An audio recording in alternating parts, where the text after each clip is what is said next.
I mean, my thinking now is that you really think about it much more like a series of sites than you think about it as areas of zoning.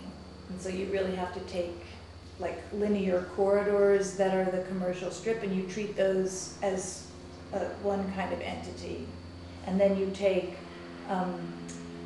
big sites that are all assembled already, and that's another kind of entity. And you take small little odd-shaped infill sites, and those are another kind of entity. So that's a totally different way of thinking about how you might reconfigure cities in their next stage without having to have an explicit zoning code. It still requires, though, having some board of experts and lay people that help make the decisions project by project as it goes along. And I think in Sweden you have a much greater opportunity for that than we have here, because you have something like a state that still operates in the public interest.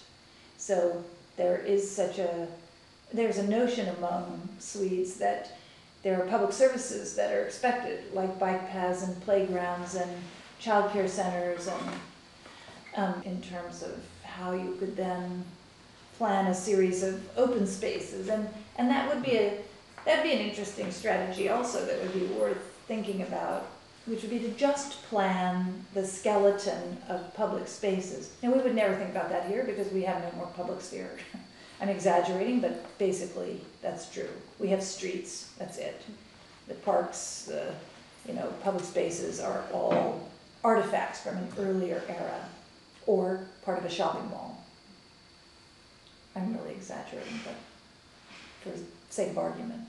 So you couldn't plan a town around public space here because it doesn't exist, but in Sweden you might be able to do that, which would be just to build the skeleton, the frame on which you'd hold the other pieces, and then have what you might call a let-go policy instead of a, control policy. If your public sphere frame was strong enough, you could have a much more ad hoc idea about what happened along it. It'd be much more vital than the modernist plan that we talked about earlier, where you've got recreation here and government here and commercial here.